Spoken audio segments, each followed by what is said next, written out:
السلام عليكم. نسكن في الجزء الثالث والأخير من محاولة الفوز بكأس العالم بالمنتخب المغربي. بأن الجزء الثالث والأخير يعني أنا باش نلعب مباراة النهائي ضد المنتخب الأرجنتيني.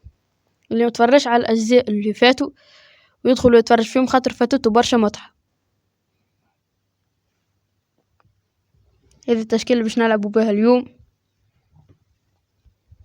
تشكيلة متوازنة، تشكيلة هذه لعبنا بها من أول كأس العالم.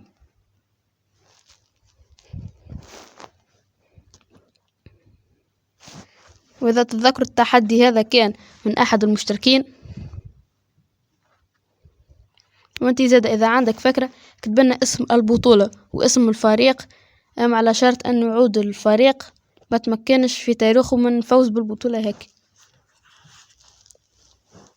وأي واحد مغربي يتفرج فينا يحط اشتراك، حتى لو ما كنتش مغربي يحط اشتراك.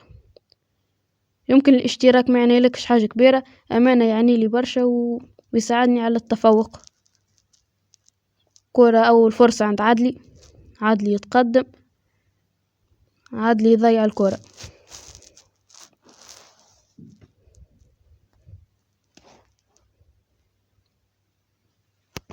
كرة عالية يقطعها المنتخب الأرجنتيني. إن شاء الله التحدي القادم باش يعود كأس العالم بالمنتخب البرتغالي، وهذا زاد كان تحدي من أحد المشتركين. فرصة خطيرة المنتخب الأرجنتيني ويسجل الهدف الأول. المنتخب الأرجنتيني يسجل الهدف الأول.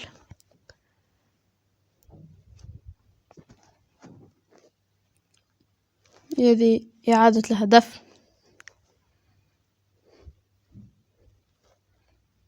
سجلوا من زاوية صعيبة، إن شاء الله نسجلوا هدف التعادل في أقرب وقت.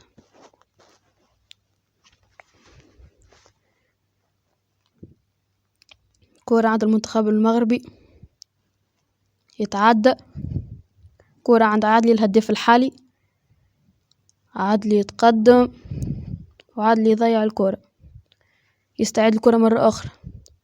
فرصة باهية مرابط، كرة تمشي لزياش وتسديدة ما تعودش قوية.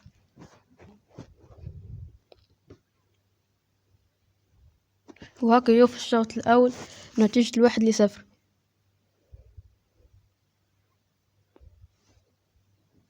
هذه فرصة الهدف الأول.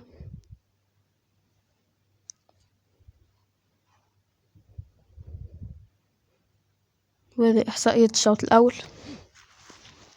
ما نعملوش تغييرات على التشكيل ونبدو الشوط الثاني.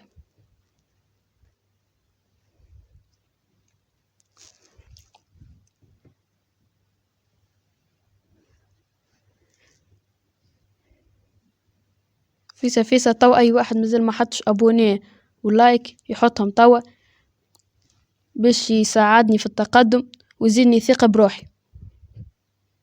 فرصة خطيرة، حكيمي وما يتمكنش من التسديد.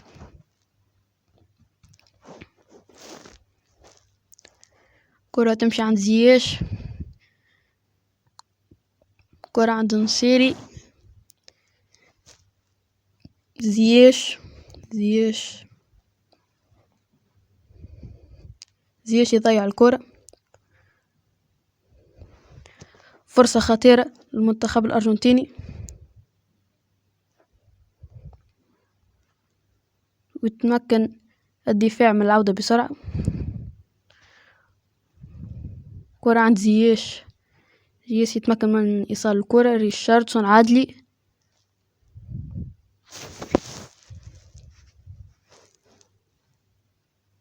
تقدم باهي، إن شاء الله هدف. فرصة خطيرة يتقدم والتسديد وجول جول جول جول. هذه إعادة الهدف، هدف سجله لاعب المنتخب الأرجنتيني على شباكه. هذه إعادة تصطدم فيه والكرة تباغت لحارس وتدخل. وهكذا نسجلوا هدف التعادل وتكبر حظوظنا في الترشح الفوز بكأس العالم. التحدي هذا كان تحدي ممتع، عجبني ياسر، وإن شاء الله نجم نكملوه ونفوزوا بكأس العالم.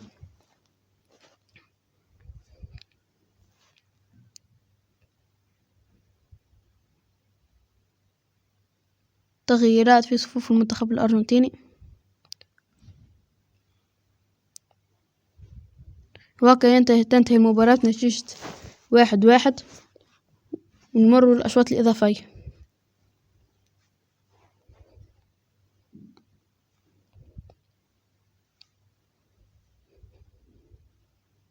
إن شاء الله نصنع الفارق بالأشواط الإضافية. هذه إعادة الهدف.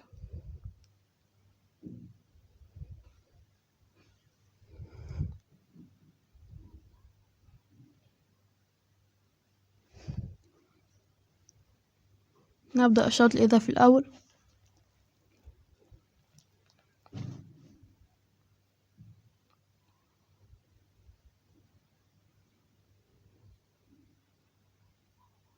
تميز لصالح المنتخب الأرجنتيني.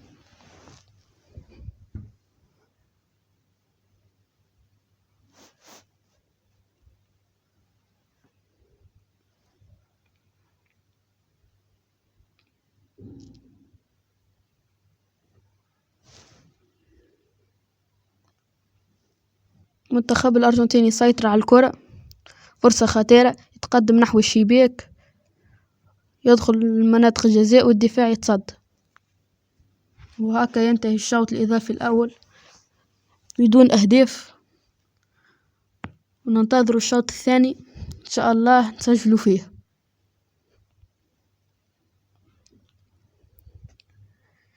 مباراة ما كانش فيها برشا فرص، أغلبية اللعب كان في وسط الميدان.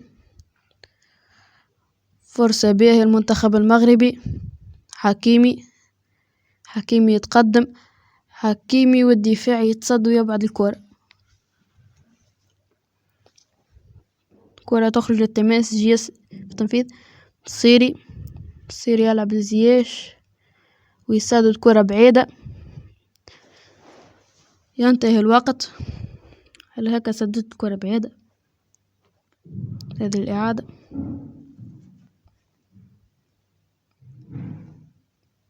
ونمر ركلات الترجيح.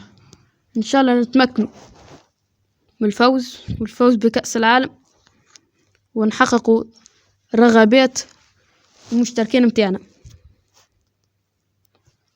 شاء الله بعد كأس العالم هذا باش نلعبوا كأس العالم بالبرتغال والجزائر. أول ركلة يسجلها المنتخب الأرجنتيني، أول ركلة النصيري ويسجل.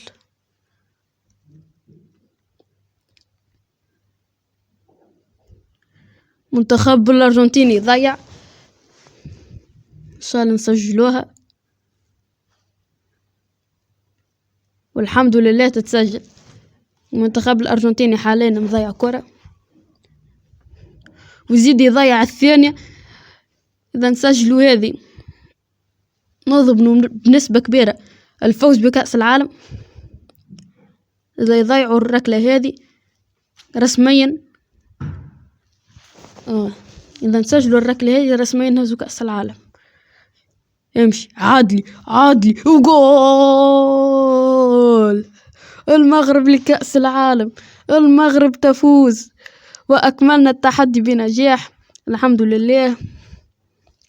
هذا ثاني تحدي في سلسلة التحديات. التحدي الأول كان بالمنتخب التونسي.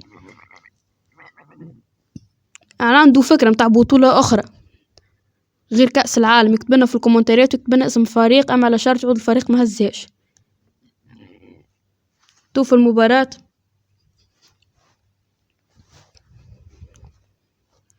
الحمد لله. إن شاء الله في التحدي الجاي باش نعودوا بالبرتغال، وهذا أكيد كان طلب من أحد المتابعين، وبعده بالجزائر، وهذا كان أحد من المتابعين زاد. ولا تنسوا شكل لايك والاشتراك، والسلام عليكم.